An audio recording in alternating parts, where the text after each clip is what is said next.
رسول پاک صلی اللہ علیہ وسلم کا ایک فرمان ہے مصنف عبد الرزاق میں، یہ حدیث آپ نے آج یاد رکھنی ہے۔ نبی پاک صلی اللہ علیہ وسلم نے فرمایا کسی آدمی کے نماز اور روزے سے متاثر نہ ہونا، پہلے دیکھ لینا کہ وہ امانت دار ہے کہ نہیں۔ کسی کے نماز روزے سے متاثر نہیں ہونا، پہلے دیکھ لینا کہ دیانت دار ہے کہ دیکھنا لوگوں کی جیبوں پہ کتنی نظریں ڈالتا ہے۔ فرمایا بہت سارے نماز روزے والے دھوکے بازی کرتے ہیں، دیانتی نہ کریں، اپنے عہدے کا پاس رکھیں، اپنے منصب کا خیال رکھیں۔ عہدہ جس جگہ آپ موجود ہیں آپ کی ذمہ داری ہے۔ میرے رسول پاک صلی اللہ علیہ وسلم نے فرمایا ہر بندہ تم میں سے نگران ہے، اور جو اس کی رعایا ہے اس کے بارے میں اس نے جواب دینا ہے۔ کبھی بھی بددیانتی نہ کریں۔ ہم لوگوں کا پہلے اعتماد حاصل کرتے ہیں، پھر اس اعتماد کو ٹھیس پہنچاتے ہیں۔ اس کا نقصان پتہ کیا ہوتا ہے؟ دنیا میں سب سے کمزور شخص وہ ہوتا ہے جس پر کوئی اعتبار نہیں کرتا۔ جس کا اعتماد ضائع ہو جائے وہ آدمی بکھر جاتا ہے۔ کبھی بھی دھوکہ دہی کی پالیسی نہ بنائیں۔ ہم لوگوں سے مفادات لینے کے لیے اپنے رویے میٹھے کرتے ہیں، اور جب کام نکل جاتا ہے پھر ہمارے رویے بدل جاتے ہیں۔ یہ دھوکہ ہے، یہ بددیانتی ہے، اس کو اللہ رسول نے پسند نہیں کیا۔ میرے نبی پاک علیہ السلام نے فرمایا جس میں 3 باتیں پائی جائیں وہ تو منافق ہے۔ اگرچہ علماء کہتے ہیں یہاں منافق اعتقادی مراد نہیں، منافق عملی مراد ہے، لیکن حضور نے فرمایا منافق ہے۔ یا رسول اللہ کون؟ فرمایا وہ بندہ جب بات کرے تو جھوٹ بولے، جب وعدہ کرے تو مخالفت کرے، جب امانت رکھی جائے تو بددیانتی کرے، یہ تو بندہ منافق ہے۔ حضرت ابو نور علیہ رحمہ نے لکھا ہے، فرماتے ہیں محمود غزنوی کا دور تھا تو ایک آدمی محمود غزنوی کے پاس نا اپنا کیس لے کے آیا، مدعی بن کے آیا۔ اس نے کہا بادشاہ میرا کیس بڑا نرالا ہے۔ بادشاہ سلامت نے کہا وہ کس طرح؟ کہنے لگا یہ میرے پاس ایک تھیلی ہے، میں نہ سفر پہ جانے لگا تو یہ تھیلی پوری ہیروں کی بھری ہوئی، فلاں علاقے کے جو قاضی صاحب ہے نا، میں جاتی دفعہ میں کہیں سفر پہ جا رہا تھا تو میں ان کے پاس چھوڑ گیا کہ راستہ لمبا ہے کہیں کوئی مجھ سے چھین نہ لے، ہیروں کی بھری ہوئی۔ کچھ دنوں کے بعد میں واپس آیا ہوں، قاضی صاحب نے مجھے تھیلی واپس کی ہے تو اس میں ہیروں کی بجائے کھوٹے سکے نکلے۔ اب میں نے قاضی صاحب سے کہا ہے تو قاضی صاحب تو میرے گریبان تک آتے ہیں، وہ کہتے ہیں بتا کہیں سے پھٹی ہے، کھلی ہے؟ وہ جس طرح ٹانکے لگا کے تو نے سی تھی اسی طرح لگے ہوئے ہیں کہ نہیں؟ تو حضور لگے بھی بالکل اسی طرح ہے، نہ پھٹی ہے نہ کھلی ہے۔ اب میں لٹ گیا ہوں، میری کل عمر کی کمائی ضائع ہو گئی، کھوٹے سکے کہاں اور ہیرے کہاں؟ تو مہربانی کریں، اور آپ کی بارگاہ میں اللہ رسول کے نام پر حلف دیتا ہوں کہ میں ہوں بالکل سچا۔ محمود غزنوی کہنے لگے تو جا، تھیلی چھوڑ جا، اور جب میں تجھے بلاؤں گا پھر دوبارہ آنا۔ وہ شخص چلا گیا۔ محمود غزنوی اٹھے، دربار برخاست کیا، لوگوں سے کہنے لگے چلے جاؤ میں 3 دن کے لیے سیر کرنے جا رہا ہوں، 3 دن کے بعد لوٹوں گا۔ اکیلے جب رہ گئے نا محمود دربار میں تو محبوب نے چھری منگائی۔ وہ جس تخت پہ بیٹھتے تھے وہاں گدا بچھا ہوا تھا، یہ گدا پڑا ہے نا، وہ گدا بچھا ہوا تھا۔ محمود نے چھری کے ساتھ اس کو پھاڑ ڈالا اور چھری جیب میں رکھی نکل گئے۔ کہنے لگے میرے بعد کوئی میرے دربار والے احاطے میں داخل نہ ہو۔ محمود چلے گئے۔ اب وہ صفائی کرنے والا جب آیا نا، اس نے آ کے دیکھا تو گدا تو پھٹا ہوا ہے۔ اس نے شور ڈال دیا، پہرے دار بھی آ گئے، فلاں صاحب بھی آ گئے، فلاں صاحب۔ اس نے کہا او خدا کے بندو، اس کا گدا پھٹ گیا ہے، وہ تو مار ڈالے گا۔ اس نے کہا تھا سوائے صفائی اور نگرانی والے کے دوسرا آئے کوئی نہ، اور یہاں آیا بھی کوئی نہیں، پہلے دن ہی پھٹا ہوا ہے تو لٹکا دے گا سب کو، کیا کریں؟ شور ہو گیا، سارے دربار کے ملازمین اکٹھے ہو گئے۔ ایک بندہ بولا، کہنے لگا فکر نہ کرو، میں کیسے بندے کو جانتا ہوں، اس طرح سیے گا کہ جس نے پھاڑا ہوگا اسے بھی پتہ نہیں چلے گا کہاں سے پھٹا تھا، ایسا بہترین رفو کرے گا کہ پتہ بھی۔ اس نے کہا یار ہم سارے 1 مہینے کی تنخواہ دیتے ہیں، تو بندہ بلا۔ وہ بلا لیا اس کو، اس کا نام محمد رفو گر تھا۔ وہ آیا، اس کو گدا دکھایا، اس کا یار اس طرح سینہ پتہ نہ چلے۔ اس نے کہا فکر ہی نہ کرو، میں بڑا کاریگر ہوں۔ بڑے بڑے کاریگر لوگ نہیں ہمارے ملک میں پائے جاتے، کوئی نشان چھوڑتے ہیں پیچھے؟ بڑے کاریگر کا پیسے ہونے چاہیے، بڑے بڑے کاریگر بندے۔ آپ یقین کریں ایسا فلسفہ، یہ عمرہ عبادت ہے نا، سرکار دو عالم صلی اللہ علیہ وسلم کی بارگاہ کی حاضری بڑی نعمت ہے نا۔ تو سعودی گورنمنٹ نے پابندی لگا دی، خیر ان کی بھی زیادتی ہے، اس طرح کی پابندیاں شریعت اسلامیہ میں جائز نہیں۔ اللہ کے گھر مسلمان جب چاہے جا سکتا ہے، لیکن وہ کہتے ہیں جی 2000 ریال دے جس نے 2 سال بعد بھی آنا ہے۔ انہوں نے پابندی لگائی تو ہمارے ایجنٹوں نے بھی کئی خاص ٹریننگ حاصل کی ہوئی ہے، پتہ نہیں کہاں سے سیکھ کے آئے، انہوں نے بھی رستہ نکال لیا۔ ایک صاحب سے میں نے کہا کہ جناب وہ 2000 ریال لگ گیا تو کیا کرنا ہے؟ کہنے کوئی مسئلہ نہیں، پاسپورٹ نواں بنوا لو، گنجائش ہے، یعنی ہر شے کا حل ہے۔ تو میں نے کہا یار اب عمرہ کرنے جاتے وقت بھی بندہ دھوکہ دے کے جائے، اللہ کے گھر جاتے وقت بھی اس طرح کی حرکت کرے، کیا حال ہو گیا؟ ہر چیز کا لوگوں نے حل نکال لیا، ہر چیز کا لوگوں نے سٹائل بنا لی۔ ایسا نہ کریں، یہ درست نہیں۔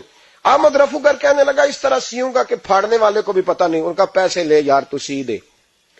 اس نے سی دی، اگلے شام ہی لا کے بچھا دیا گدا۔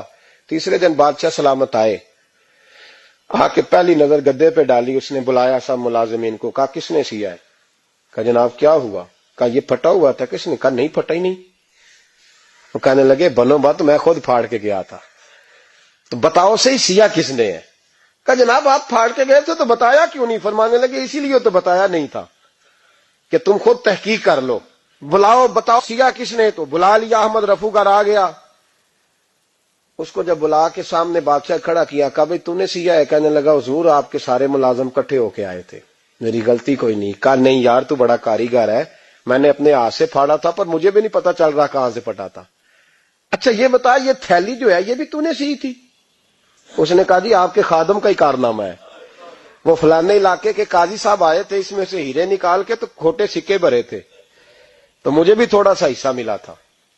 محمود نے سارے گواہ بھی اکٹھے کر لیے، ثبوت بھی اکٹھے کر لیے۔ پھر قاضی کو بلایا، پہلے سارے ثبوت اور گواہ کیس حل کر لیا۔ پھر ہمارے ہاں یہ حال ہوتا ہے کہ مدعی 2-3 ہفتے کے بعد خود ہی ہاتھ باندھ جاتا ہے، کہنا تسی میری جان چھڈو، مجرم پھڑو پاوے نہ پڑھو۔ وہ کہتا ہے مجھے معافی دو، میں رہا۔ ظلم ہے نا، ظلم زیادتی ہے کہ جو بیچارہ اتنے سوال مجرم سے نہیں ہوتے جتنے مدعی سے ہوتے۔ اب یقین کریں اتنے سوالات ہوتے، وہ بیچارہ ہف جاتا ہے۔ یہ طریقہ درست تو نہیں، ایک لٹ گیا اور دوسرا طرح طرح کے سوالوں کے جواب دیتا پھرے بیچارہ۔ سارے ثبوت اکٹھے کر کے قاضی صاحب کو بلایا تنہائی میں لے جا کے۔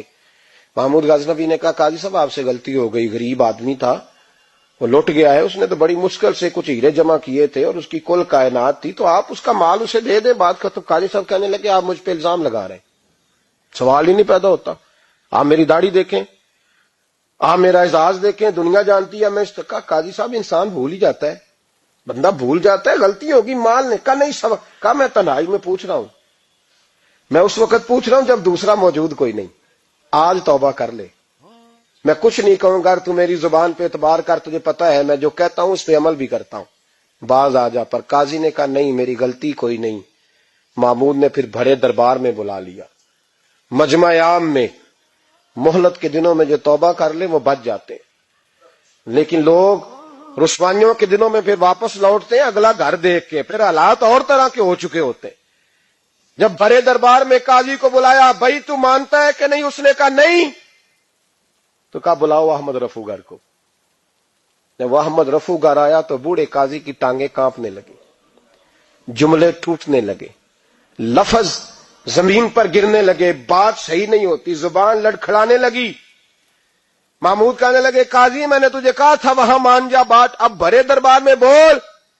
تو جب قاضی صاحب کی گردن خود بخود جھک گئی تو دنیا سمجھ گئی، کہا نکل جا میرے دربار سے۔ محمود بولے نکل جا، اتنی تجھے عزت دی، اتنی بڑی تنخواہ دی، قاضی بنایا، اور یہ تھوڑی سی رقم کے لیے، تھوڑی سی رقم کے لیے تو بددیانت ہو گیا، چل چلا جا، نکل۔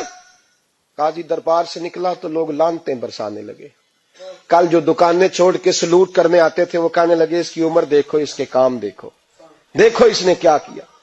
گھر گیا، بچے جن کے لیے پاپ کمایا تھا، جنہاں لی تو پاپ کمائے ہن کتھے نہیں ہو تیرے کر دے، وہ بچے کہنے لگے ابا جی ہم تو سکول مدرسہ جانے کے قابل نہیں رہے، امید تھی کہ بیوی ساتھ دے گی۔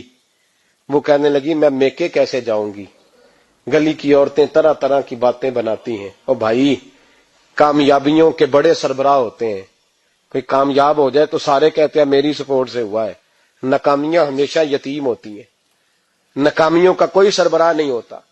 جب تک تو قاضی تھا تو بڑے بات تھی، ہر بندہ کہتا تھا رشتہ دار ہے، رسوائی ہو گئی تو وہ تیری آنکھ ہو یا سنگ ملامت کی چبھن، کون پہنچا ہے میرے درد کی گہرائی تک، دور شہرت میں تو یاروں نے کیا یاد بہت، ساتھ آیا نہ کوئی کوچے رسوائی تک۔ اور میاں صاحب کہنے لگے ساری عمر ہی آٹا گد ہے، میں لکھاں کیتے نہیں پیڑے، اب وقت آیا ہی تے محمد بخشا کوئی نہیں ہوں بیٹھا نیڑے، حالات ہی بدل گئے۔ قاضی خاموشی سے اندر چلا گیا، اپنی رسوائی سمیٹ کے بستر پہ لیٹا، نہ روٹی کی بھوک لگی، نہ پانی کی پیاس لگی، نہ نیند آئی، ساری رات تڑپتا رہا۔ سویرے گھر والوں نے دروازہ کھولا تو روح پرواز کر گئی تھی، دنیا چھوڑ گیا۔ حضرت ابو النور علیہ رحمہ بولے، فرمانے لگے یاد رکھو کبھی بددیانتی نہ کرنا، کبھی۔ یہ تو محمود غزنوی کی عدالت تھی، قیامت میں رب کریم کی عدالت لگے گی۔ اور فرمایا وہاں تو گواہی دینے والا احمد رفو گر تھا، قیامت میں تو تمہارے اپنے ہاتھ پیر گواہیاں دیں گے، ہمارا اپنا وجود گواہی دے گا۔ اور فرمایا یہاں تو لعنتیں دنیا دار برساتے تھے، وہاں فرشتے ہوں گے۔ اور قاضی کو تو موت آ گئی تھی، قیامت میں تو دوبارہ موت بھی کوئی نہیں آئے گی، وہاں تو رہنا ہے اور سہنا ہے۔ بددیانتی معاشرے میں اتنی بددیانتی ہر جگہ۔ اس معاشرے کا بھی کچھ بنے گا جہاں دوائی بھی خالص نہ ملے، جہاں دوائی میں بھی بددیانتی ہو، لوگ اپنے بچے کو آکسفورڈ یونیورسٹی میں پڑھانے کے لیے غریبوں کے بچوں کے رگوں میں جو دوائی اتارے وہ بھی 2 نمبر۔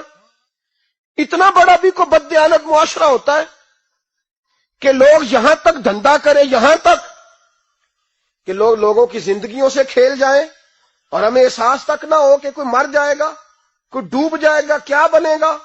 اور جس نے وہ اپنی رجسٹر کی دوائی کی، اس نے 2-4 لاکھ روپیہ لیا اور اس نے یہ نہیں سوچا کتنے انسان میری وجہ سے مریں گے۔ قتل صرف یہ تو نہیں ہوتا گولی مار کے مار دینا، لوگوں کی زندگیوں سے لوگ کھیل جاتے ہیں، لوگ تباہی کر جاتے ہیں۔